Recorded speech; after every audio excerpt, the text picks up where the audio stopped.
Welcome everyone. This is part 4 of the lecture series National Income Accounting. We are studying the chapter 2nd of macroeconomics based on NCERT. तो आज हम पढ़ेंगे circular flow of income और circular flow model. Today we will study circular flow of income or circular flow model. We are at page number 14 of NCERT macroeconomics of class 12th.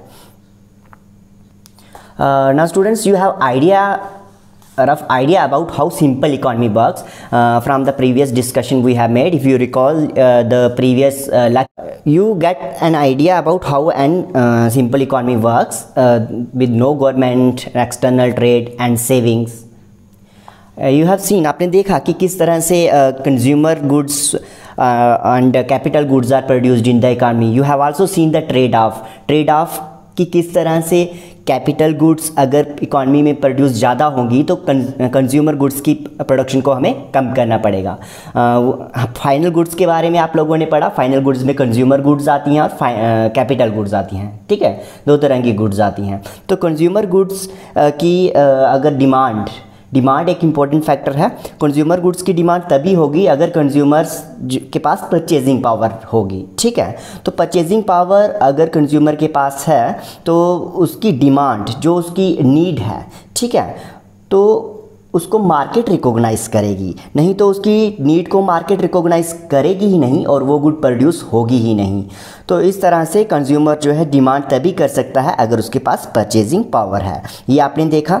ठीक है, साथ में कि किस तरह से जो कमोडिटीज़ हैं कंज्यूमर परचेज करता है, जहाँ फैक्टर्स ऑफ प्रोडक्शन है जो एज जो उनको रेम्यूनरेशन रहते हैं, वेजेस, प्रॉफिट्स, रेंट्स, इंटरेस्ट, तो उन सभी को जो ये फैक्टर्स होते हैं अर्न करते हैं और इनको स्पेंड करते हैं किस पर, जो गुड्स एंड सर्विसेज जो प्रोड्यूस की जाती हैं मार्केट में. तो इस तरह से एक सर्कुलर फ्लो सा आपने देखा इकॉनमी में कि किस तरह से सर्कुलर फ्लो जैसा चलता है.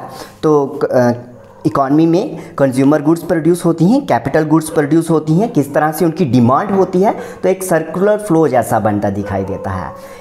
It was also seen how house hold receive payment for productive activities perform for the business sector. So house hold जो है सर्विसेज देते हैं बिजनेस सेक्टर को और इन टर्न उनको क्या मिलती है, इनकम मिलती है बिजनेस सेक्टर से. ठीक है, the 4 kind of contribution made for production of goods and services. तो उनको जो 4 फैक्टर्स प्रोडक्शन है उनको कौन कौन सी अर्निंग थी, उनकी रेम्यूनरेशन क्या थी, wages, rent, interest and profit, ये भी आपने देखा. अब हम अपने आप को यहाँ तक we have studied about final goods, consumption goods, capital goods. We also studied about stock and flows, intermediate goods, final goods. Now we are at circular flow model.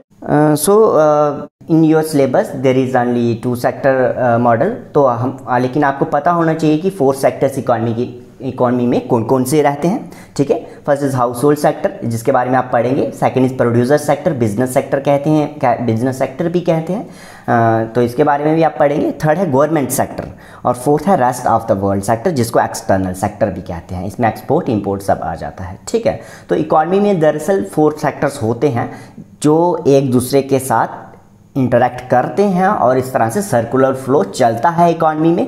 Overall हम कह सकते हैं कि इकॉनमी किस तरह से चलती है, ये सब सारे सेक्टर्स जो हैं एक दूसरे के साथ इंटरेक्ट करते हैं. But for simplicity to understand the economy in a simple way we will study only 2 sector model. तो 2 सेक्टर मॉडल से आप सिंपली इकॉनमी को समझ पाएंगे कि किस तरह से इकॉनमी में सर्कुलर फ्लो ऑफ इनकम चलता है. The assumption of the circular flow model.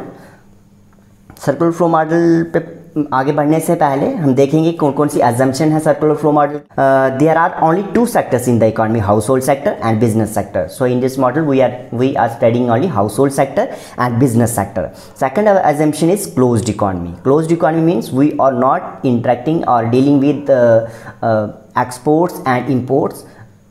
We have no interaction with outside world. हम किसी भी कंट्री से एक्सपोर्ट और इम्पोर्ट नहीं कर रहे हैं. ठीक है, क्लोज्ड इकॉनमी अज्यूम कर रहे हैं.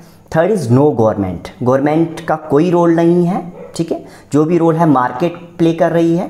तो गवर्नमेंट का कोई रोल नहीं है। This is our third assumption. Fourth is there is no savings, that is household spend their entire income on consumption. तो हाउस होल्ड सेविंग जहाँ बैंक्स जो है, बैंक से कोई फर्म्स जैसे लोन लेती हैं तो वो सब नहीं है, ठीक है। हाउस होल्ड सेक्टर बिल्कुल भी सेव नहीं कर रहा है, ये भी एक एजम्पशन है। तो इन्हीं एजम्पशन से हम आगे बढ़ेंगे और सर्कुलर फ्लो मॉडल को देखेंगे।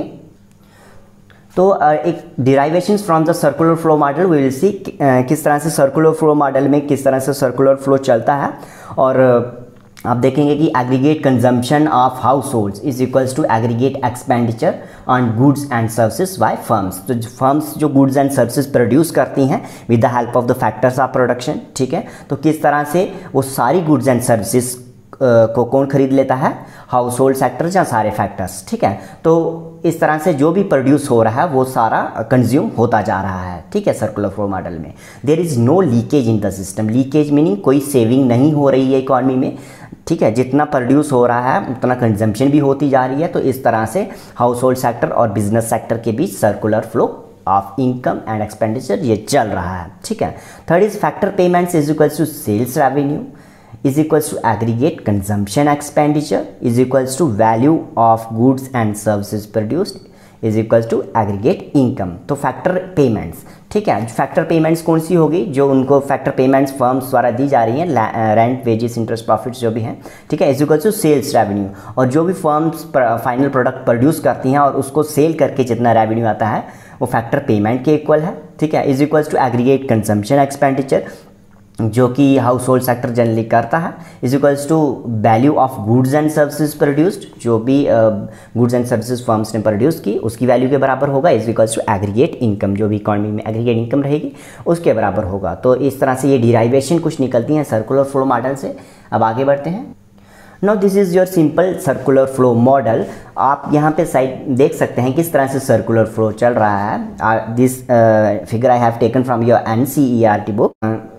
You can see the upper flow and the lower flow. I have explained top arrows and bottom arrows, ठीक है। तो ऊपर वाले arrows को देखते हैं तो arrows बता रहे हैं कि flow किस तरफ चल रहा है, ठीक है। तो top arrows को देखते हैं। Two arrows on the top shows goods and services market. The arrow above shows the flow of payments for the goods and services purchased by the household sector, ठीक है। तो arrow ए, जहाँ पे ए mark है, spending show हो रहा है, ठीक है। ये क्या हो रहा है, हाउस होल्ड सेक्टर स्पेंड कर रहा है, खर्च कर रहा है किस पे, गुड्स एंड सर्विसेज, जो कि हाउस होल्ड सेक्टर कहाँ से परचेज कर रहा है, फर्म से परचेज कर रहा है, उसके लिए खर्च कर रहा है, स्पेंडिंग कर रहा है, ठीक है। नीचे आप वी जहाँ पे है उसको देख सकते हैं, ठीक है। तो यहाँ पे मैं कर्सर से बता रहा हूँ आप लोगों को, ठीक है। तो ये बी है यहाँ पे, ठीक है। ये वाला जो दिख रहा है आप लोगों को, तो इस तरफ एरो का साइन है, ठीक है, एरो की डायरेक्शन है, सॉरी। तो गुड्स एंड सर्विसेज जो है फर्म्स जो प्रोड्यूस कर रही हैं, ठीक है, फर्म्स जो गुड्स एंड सर्विसेज प्रोड्यूस कर रही है वो कहाँ जा रही है, किसको जा रही है, कौन खरीद रहा है, हाउस होल्ड सेक्टर खरीद रहा है। और हाउस होल्ड सेक्टर इस गुड्स और सर्विसेज को खरीदने के लिए क्या कर रहा है, स्पेंडिंग कर रहा है, ठीक है। तो इस तरह से सर्कुलर फ्लो चल रहा है। अपर वाला आपने देखा, ठीक है। अब बॉटम वाला कहाँ कौन सा है, ठीक है, ये बॉटम वाला ठीक है, नीचे वाले, ठीक है।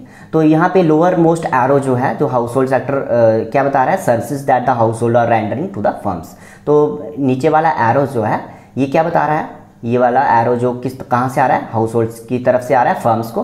तो ये एरो बता रहा है फैक्टर सर्विसेज यानी कि फैक्टर हाउस होल्ड सेक्टर जो है अपनी सर्विसेज दे रहा है, लेबर फॉर एग्जांपल अपनी दे रहा है, ठीक है, लैंड अपनी दे रहा है फर्म्स को। तो इस तरह से फर्म्स जो हैं को फैक्टर सर्विसेज दी जा रही हैं किसके द्वारा, हाउस होल्ड सेक्टर के द्वारा, ठीक है। तो फैक्टर सर्विसेज यानी फैक्टर्स ऑफ प्रोडक्शन जो भी हैं वो हाउस होल्ड सेक्टर से फर्म्स लेती है और उस तरह से उनको इम्प्लाई करती है और प्रोडक्शन करती है, ठीक है। तो ये फैक्टर सर्विसेज बॉटम में सबसे लोअर मोस्ट एरो है, ठीक है, वो बता रहा है। अब सी वाला आप देख रहे हो जैसे इसको, तो ये क्या है, फैक्टर पेमेंट्स। अब फैक्टर सर्विसेज अगर हाउस होल्ड दे रहे हैं तो उसके बदले में उनको क्या मिल रहा है, फैक्टर पेमेंट्स यानी उनको रेंट, वेजेस, इंटरेस्ट, प्रॉफिट्स जो भी हैं तो वो उनको in return house hold sector को मिल रहे हैं फर्म से। तो इस तरह से आप देख रहे हो कि एक सर्कुलर फ्लो सा चल रहा है। तो इसी तरह से हमारी इकॉनमी भी चलती है, ठीक है, हमारी इकॉनमी भी इसी तरह से वर्क करती है। और इस तरह से एक फ्लो ऐसा रहता है कि इकॉनमी में कंटिन्यूस फ्लो चलता ही रहता है हर टाइम, ठीक है। तो हमारी इकॉनमी इस तरह से वर्क करती है। तो इस तरह से आपने देखा टॉप एरोस और बॉटम एरोस। यहाँ पे ही आपको रियल फ्लो और मनी फ्लो भी मिल जाएगा। रियल फ्लो यानी गुड्स का फ्लो, गुड्स और सर्विसेज का फ्लो, और मनी फ्लो यानी सिर्फ मनी का फ्लो। तो यहाँ पे फैक्टर पेमेंट्स जैसे मनी फ्लो है और स्पेंडिंग मनी फ्लो है, ठीक है।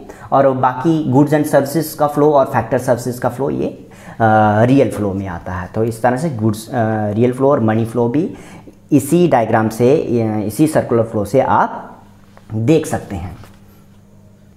आई होप आपको यहाँ तक क्लियर होगा, ठीक है। तो आगे देखते हैं किस तरह से सर्कुलर फ्लो मॉडल से ही हमारे तीनों मेथड्स जो हैं ओरिजिनेट होते हैं, है ना। तो जैसे हमने देखा aggregate value of spending that the firms receive for the final goods and services they produce, ठीक है। तो जो भी स्पेंडिंग, टोटल स्पेंडिंग जो है फर्म्स रिसीव कर रही हैं for the final goods and services they produce, ठीक। स्पेंडिंग यहाँ पे फर्म्स जो है स्पेंड कर रही हैं फैक्टर्स पे और खर्च कर रही हैं जो, तो उसके बदले में गुड्स एंड सर्विसेज बना रही हैं, तो उस एक्सपेंडिचर वहाँ एक्सपेंडिचर कर रही हैं गुड्स एंड सर्विसेज पे, ठीक है। तो इसको हम क्या कहेंगे, एक्सपेंडिचर मेथड कहेंगे, ठीक है। सर्कुलर फ्लो से ही ये डिराइव हो रहा है, एक तरह से देख पा रहे हैं हम। Next, if we measure the aggregate value of final goods and services produced by all the firms, we will call it product method, ठीक है। तो प्रोडक्ट मेथड क्या हो गया कि जो भी गुड्स एंड सर्विसेज, तो aggregate value of final goods and services produced by all the firms. अभी इकॉनमी में जितनी सारी फर्म्स जो है प्रोडक्शन कर रही हैं, उन सारी फर्म्स की प्रोडक्शन को अगर हम प्लस कर लें और उनकी वैल्यू को लगा लें, तो उससे हमें क्या मिलेगा, प्रोडक्ट मेथड से हमें प्रोडक्ट मेथड से इनकम मिलेगी, ठीक है। तो थर्ड मेजर, अगर हम सभी फैक्टर्स पेमेंट को ऐड कर लेंगे, ठीक है, sum total of all factor payment. Factor कौन से हैं, जैसे मैंने आपको पहले भी बताया, land, labour, capital and entrepreneur, ठीक है। तो अगर हम इन सभी की इनकम को प्लस कर लेंगे इन सभी फैक्टर पेमेंट पे, ठीक है, जो भी फैक्टर पेमेंट फर्म्स ने की, उनका अगर हम सम कर लेंगे, तो इससे हमें इनकम मेथड से नेशनल इनकम कैलकुलेट कर पाएंगे। तो आपने देखा कि किस तरह से नेशनल इनकम के लिए अलग अलग 3 मेथड्स हम सर्कुलर फ्लो मॉडल से ही देख सकते हैं। नाउ अबाउट द मॉडल क्या होता है और किस तरह से डिस्क्राइब करता है इकॉनमी को। जैसे आपने सर्कुलर फ्लो, सिंपल एक सर्कुलर फ्लो मॉडल देखा, यहाँ पे गवर्नमेंट की कोई इंटरवेंशन नहीं थी, क्लोज्ड इकॉनमी का मॉडल था। तो मॉडल क्या बताता है, डिस्क्राइब करता है functioning of an imaginary. This means that economic model does not want to capture an economy in its minute detail. Their purpose is to highlight the essential features of the functioning of the economy. तो जैसे मैंने आपको बताया, हर minute detail को economic model जो है capture नहीं करता। तो मेनली पर्पस इकोनॉमिक मॉडल का यही होता है, एक मॉडल का यही होता है कि इकॉनमी में किस तरह से फंक्शनिंग हो रही है, किस तरह से इकॉनमी चल रही है, ठीक है, उसको अंडरस्टैंड करने के लिए।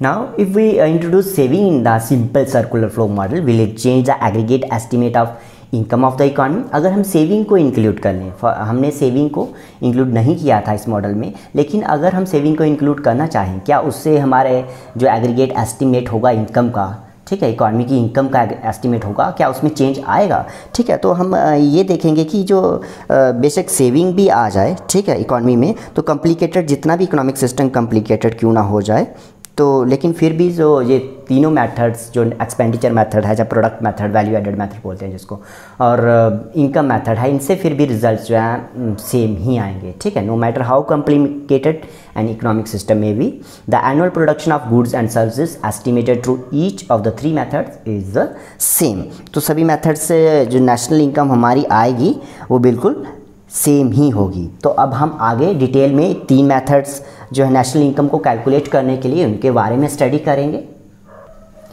इस लेक्चर में इतना ही। Thank you for watching.